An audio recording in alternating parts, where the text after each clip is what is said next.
like that, you'll find that sometimes you won't remember it. If you were in a car accident, I remember the car swimming out in front of us, and I remember waking up. And what your brain does is it closes off certain parts so that you don't have to relive that trauma again and again and again.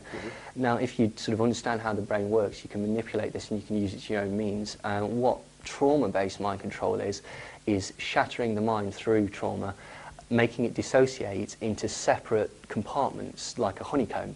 Now, what you can do is you can basically implant a personality, or make it seem that each of these compartments is a separate personality, completely separate and unaware of the others. And by that you can cause dissociative identity disorder and basically, shatter people. So Mengele, would you say he was one of the ones who started the trauma-based? He was certainly, he worked with twins a lot, didn't he? Well, tell us about that. Why did he need to use twins? Well, I mean, a lot of people would think that it was to do with genetics and things like that, and it certainly was, but it's a way of using a double-blind test. You've essentially got the same genetic material and you can try the same things out against people. Also, basically, twins have got a very, very, very tight connection, and what he would often do is make twins kill their sibling in front of him. Really? And yeah, absolutely. And again, this would cause dissociation. Yeah. What's really strange about Joseph Mengele is that he was so successful that he introduced this thing called trauma bonding, which is like a sort of Stockholm syndrome. Many, many years later, even today, survivors of his horrendous techniques will refer to him as Beautiful Joseph. They won't hear a word against him. They think of him as their saviour. And did he use any medical techniques, do you know? Yeah, well, he was experimenting with, drugs, barbiturate-induced comas.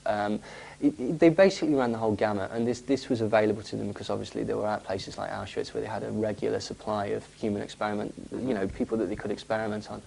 And they've used electroshock, and all these methods were then basically taken across to America and to England and continued by scientists working with the CIA and MI5.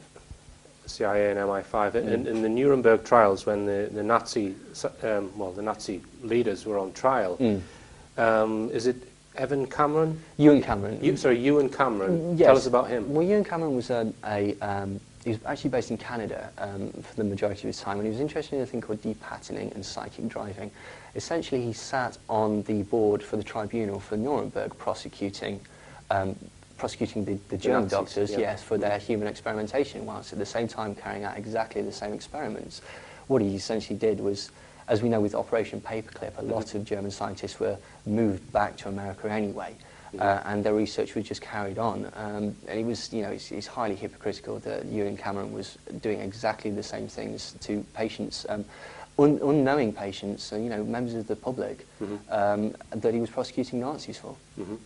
So the CIA got some of their early techniques from the Nazis. Oh, totally, absolutely. Right. Most of it was based. I mean, they tended to, when it was started in 1953 under the technical service staff with Sidney Gottlieb, they tended to use more LSD at the beginning. Right. They found that LSD was a very, very sort of useful drug for this sort of thing. Well, the Nazis didn't use LSD then? Not as heavily as the CIA. They were more interested in certain other techniques. But under Sidney Gottlieb, they were dosing up lots of people. Notably, Whitey Bulger, the mob boss, he was part of MK Ultra, and he complained about hallucinations, voices in his head, nightmares for years afterwards. That he was personally dosed up by Sidney Gottlieb. So, what would be the CIA's ultimate reason for looking at LSD? Why does the CIA need mind control and LSD? What are they ultimately trying to achieve? Well, I mean, officially when it was started, it was for things like double agents, truth serums, poisons, and things like that.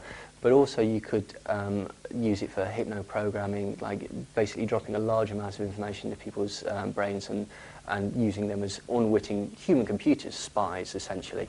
So they would then go out into society and say X, Y, and Z, so there would be disinformation agents, effectively. Possibly, or they could just be used as spies. I mean, one of the notable hypnotists was George Estabrooks. Now, he was basically concerned with hypno-programming during World War II, and one of the things that he said was that basically he can hypnotize any person to do anything without their knowledge or consent. He can hypnotize people to commit treason against their country, completely breaking their moral code, and without their knowledge. And this was later sort of confirmed by another psychiatrist, J.G. Watkins, who actually did experiments with soldiers. What he would do was he would hypno-program a suggestion into their head, and they would attack superior officers in this particular experiment. In one case, an officer ended up getting stabbed. This is how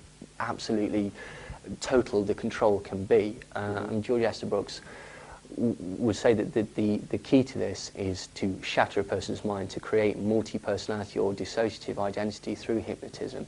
And he's said many times, this is not science fiction, he's done it. So, I mean, Ewan Cameron himself was more interested in depatterning, which is essentially using electroshock drugs, drug-induced comas for 65 days at a time, LSD for 60 days at a time, and this would completely wipe the personality, allowing for new patterns to be psychically driven onto the person, and this would be done using embedded headphones and looped messages that you just cannot turn off. And I mean, we'll come on to it in a later section, possibly programming Manchurian candidates. Oh, absolutely, yeah. Right. I mean, it's absolutely possible, and several psychiatrists have spoken about this, that it is possible. Okay, well, we're going to talk some more after the break. We're going to talk about the Tavistock Institute a bit more, which you touched on, and psychotronics, which involves microwaves, I believe. Psychotronics is essentially electronic means of mind control, like exterior electronic means, and well, it could be brain implants, or it could be, wave, ELF, subliminal messages. So we've got psychotronics, which is electronics and microwaves, and that kind of. You've got drugs like LSD and probably a lot of other drugs as well, and then you've got hypnosis. Yes. Are there any other? I mean, obviously there's television and media, which is considered mind control, but are there any other techniques? Well, I mean, I think it's just really about manufacturing consent, isn't it? It's not really about facts. It's more about public perception, and if you can make the public perceive something, that in itself is mind control. Right. So you would call that a psyop. I would. Yes. Yeah. Okay then. All right then, Neil. We're just going to go for a short break, so stay tuned. The Rich Planet Starship is sponsored by Geared4.com online bikes, clothing and accessories. The Rich Planet Starship is sponsored by Geared4.com online bikes, clothing and accessories. Welcome back on board the Starship, and we're talking with Neil Sanders, who is a researcher of mind control. Now then, Neil, we mentioned the Tavistock Institute, which is a British institute which is responsible for a lot of mind control research, is that? Yes, it would certainly appear so. Basically, Tavistock is a charitable organisation based in London, although a lot of the funding comes from places like the Rockefeller Foundation. So when did that start then, Neil? Well, this essentially started in 1921, so it predates MK Ultra, and it probably predates Korean and Chinese mind control techniques. In 1932, Kurt Lewin took over as directorship, and he was a German psychiatrist who was later taken back to America to start the OSS, which was the precursor for the CIA. So we can see that basically a lot of these organisations appear to be very, very interwoven. And some people refer to the Tavistock Institute as a secret society.